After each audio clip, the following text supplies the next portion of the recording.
സബോള വട്ടത്തിലരിയോ? വട്ടത്തിലരിഞ്ഞാലും നീളത്തിലരിഞ്ഞാലും എന്താ ഗീത കുഞ്ഞെ വ്യത്യാസം? സവാള സവാള തന്നെയല്ലേ? ഓരോ കറിക്കും ഓരോ രീതിയിലാണ് അരിയേണ്ടത്. അതാണ് അതിന്റെ ചിട്ട. ആഹാ, വട്ടത്തിലേക്ക് വട്ടത്തിൽ.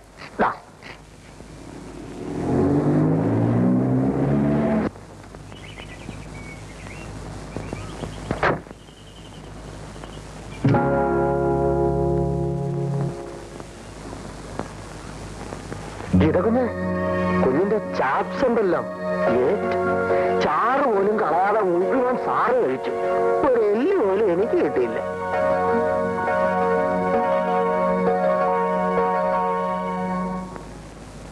നിങ്ങൾ കാരണം എന്റെ ജോലി പോകുന്ന തോന്നുന്നത്. അയ്യോ, അതെന്താ കുഞ്ഞേ? തനിക്ക് ചാപ്സും മൂളിയൊക്കെ ഉണ്ടാക്കി തന്നിട്ട് ഞാൻ ഓഫീസ് ചെന്നപ്പോ താമസിച്ചു പോയി. അന്ന് എന്നെ കൊണ്ട് ലീവ് എടുപ്പിച്ച് പറഞ്ഞു വിട്ടു. ഇന്നെന്താവും എന്തോ. കുഞ്ഞിനൊരു ദോഷവും വരില്ല. പാവപ്പെട്ട എന്റെ അമ്മയും സഹോദരിമാരും കുഞ്ഞിന് വേണ്ടി പ്രാർത്ഥിക്കും. ആ, വേഗാട്ടെ.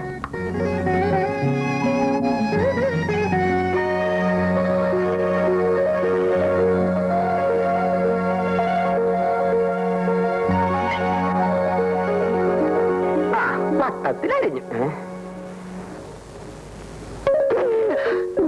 എന്താ വന്നു സാറേ?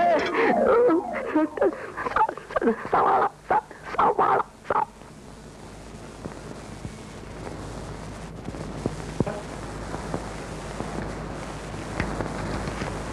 നിൽക്കൂ.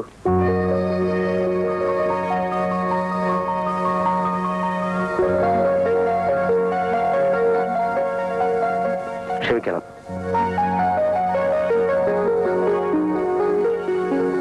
ക്ഷമിക്കില്ലേ?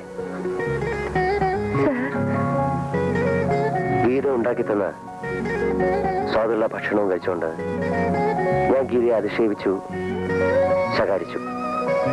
ദുഃഖമുണ്ട്. ക്ഷമിക്കും.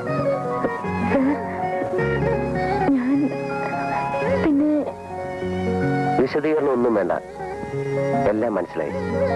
അല്പം താമസിച്ചാണെങ്കിലും.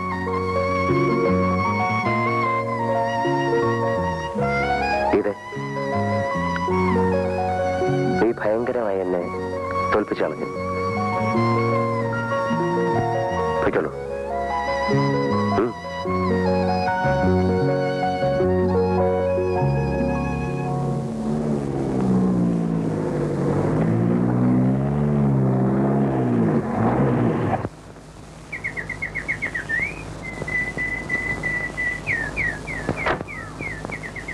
ഞാൻ പോകുന്നു സാർ.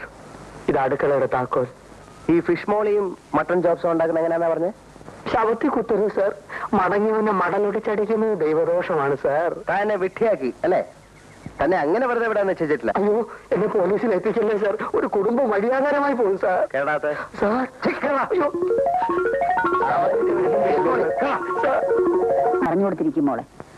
അല്ലെങ്കിൽ പിന്നെ ആ സമയത്ത് കയറി വരേണ്ട കാര്യമുണ്ടോ? എങ്ങനെയായാലും എല്ലാ വിവരങ്ങളും സാർ അറിഞ്ഞു.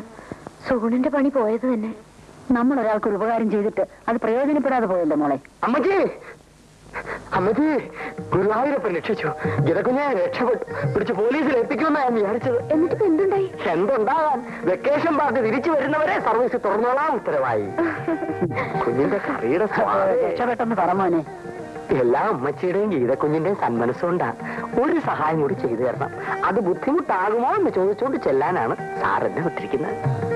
ഇനിയെന്ത് സഹായമാ? പാചകം അറിഞ്ഞുകൂടാത്ത ഞാൻ വെറും ഒരു തീറ്റിപ്പണ്ടമായിട്ട് ഇനി അവിടെ കഴിയുന്നത് ശരിയാണോ? അതുകൊണ്ട് ഇന്നു മുതൽ ചോറ് മാത്രം ഞാൻ അവിടെ വെക്കുന്നു, കറി ഇവിടെയും. ബുദ്ധിമുട്ടാകുമോ? ബുദ്ധിമുട്ടാകും. എന്ത് ബുദ്ധിമുട്ട്? നമ്മൾ ഏതായാലും ഇവിടെ കറി വെക്കുന്നില്ലേ? അക്കൂട്ടത്തിൽ ഒരല്പം കറി അങ്ങോട്ടും തരുന്നു. കൊണ്ടുവരണ്ട, ഞാൻ ഇങ്ങോട്ടൊന്ന് വാങ്ങിച്ചോണ്ട് വെച്ചോളാം. ബുദ്ധിമുട്ട് തീർന്നില്ലേ? വേണ്ട വേണ്ട, അതിൽ ആവശ്യമില്ലാത്ത കാര്യങ്ങളാ. അതൊന്നും സാരമില്ല മോളെ. ഒന്നുമില്ലേലും നിന്റെ മേലുദ്യോഗസ്ഥനല്ലേ, പറഞ്ഞു വെച്ചിട്ട് പറ്റില്ല എന്ന് പറയുന്നത് ശരിയാണോ? എന്നാലും അത് വേണോ അപ്പച്ചി? അത് തെറ്റൊന്നുമില്ല മോളെ. നമുക്ക് അവരുമായി ബന്ധമൊന്നുമില്ലേലും അയൽക്കാരാ. കറി ഇവിടെ ഉണ്ടാക്കിക്കൊള്ളാമെന്ന് പറഞ്ഞേക്കും മോനെ. ഗുരുവായൂരപ്പാ, ആ കടമ്പയും കടന്നു കിട്ടി. മോളെ, വേഗം അടുക്കളയിലോട്ട് ചെല്ല്. ശരി അപ്പച്ചി.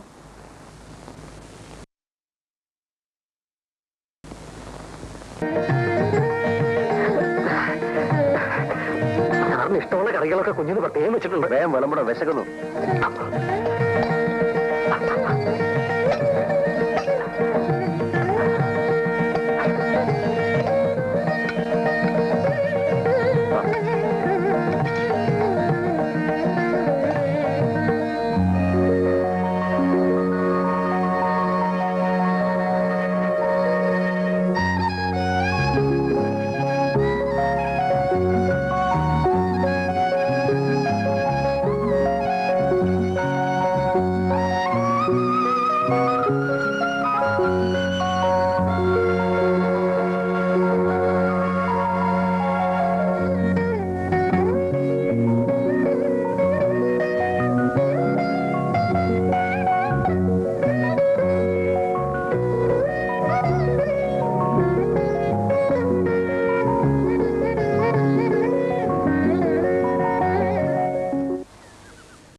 ചോദിച്ചോട്ടെ?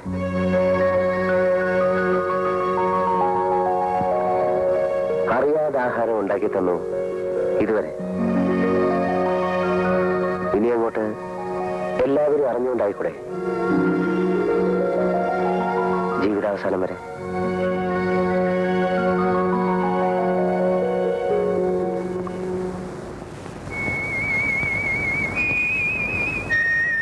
ഞാൻ ചോദിച്ചതിന്റെ അർത്ഥം മനസ്സിലായിരിക്കുമെന്ന് കരുതുന്നു.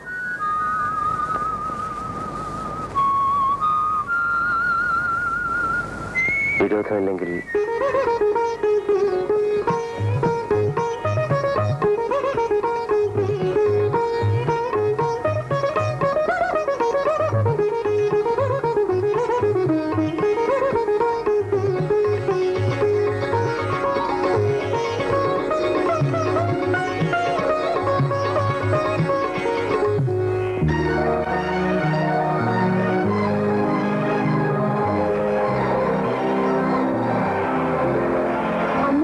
എല്ലാ വിവരങ്ങളും അപ്പച്ചി എന്നോട് പറഞ്ഞിട്ടുണ്ട്. നീ വിചാരിക്കുന്ന പോലല്ല ഗീത എന്റെ അമ്മ. അവർ സ്നേഹസമ്പന്നയാണ്. എന്നാലും ഈ ബന്ധം അമ്മ ഇഷ്ടപ്പെടുന്നു എന്നാണ് എന്റെ പേടി. ഒന്നും പേടിക്കണ്ട. അല്പം എടുത്തയാറ്റം ഉണ്ടെന്നല്ലാതെ അവരാരും നൊമ്പരപ്പെടുത്താറില്ല. ഞാനൊരു പാവപ്പെട്ട അധ്യാപകന്റെ മോളാണ്. നിങ്ങളെപ്പോലുള്ള പണവും പദവിയും ഞങ്ങൾക്കില്ല. ആ നിലയ്ക്ക് നമ്മളുടെ ഈ ബന്ധം അമ്മ എതിർത്താലോ? എന്നെ വേദനിപ്പിക്കുന്നതൊന്നും അമ്മ ചെയ്യില്ല. എന്റെ കണ്ണൊന്ന് നിറഞ്ഞാൽ അവരാകെ അസ്വസ്ഥയാവും. പണ്ടൊരിക്കൽ എനിക്ക് ടൈഫോയിഡ് വന്നു. ആശുപത്രി പേവാർഡിൽ എല്ലാ സൗകര്യങ്ങളും ചെയ്തു കൊടുക്കാമെന്ന് ഡോക്ടർ പറഞ്ഞിട്ടും അമ്മ സമ്മതിച്ചില്ല. അമ്മ അവധിയെടുത്ത് രാപ്പകൽ എന്റെ കട്ടിലിനരികിലിരുന്ന് എന്നെ ശുശ്രൂഷിച്ചു.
കുളിച്ച് നോർമൽ ആയതിനു ശേഷമാണ് അമ്മ കോർട്ടിൽ പോയത്. അത് പെറ്റമ്മയ്ക്ക് മകനോടുള്ള സ്നേഹം. പാവപ്പെട്ട എന്നോടത് ഉണ്ടാവണമെന്നുണ്ടോ? അക്കാര്യത്തിൽ നീ സംശയിക്കുക വേണ്ട.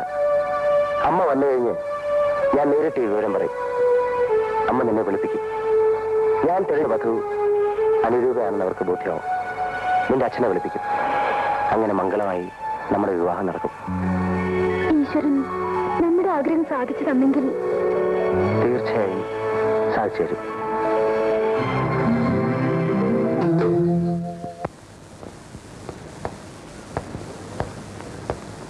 നിങ്ങൾ എവിടെ പോയി?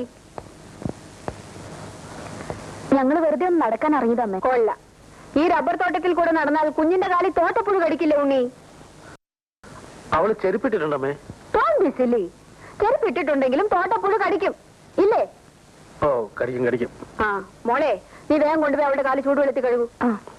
ഉണ്ണി ഇവിടെ വരൂ. ഓ, ഇരിക്കൂ. I was waiting for you. എന്താമ്മേ? ബാലന്റെ വിവാഹ കാര്യത്തെ പറ്റി എനിക്കല്പം സംസാരിക്കാനുണ്ട്. തമ്പി, തമ്പി ഇല്ല എവിടെ? ഞാനിവിടെ ഉണ്ടല്ലോ. ആ, ഇവിടെ വരൂ. നിങ്ങൾ അവിടെ ഇരി മനുഷ്യ. ഒന്ന് ക്ഷമിച്ചു കള രാജലക്ഷ്മി. ഒന്നുമില്ലെങ്കിൽ അവർ ഒത്തിരി ആളുകളെ തൂക്കിക്കൊന്നിട്ടുള്ളതല്ലേ. അതിനെ നിങ്ങളെ അവരൊപ്പം അങ്ങനെ തൂക്കി കൊല്ലണ്ട. ഓ, അതിന് നീ ഉണ്ടല്ലോ.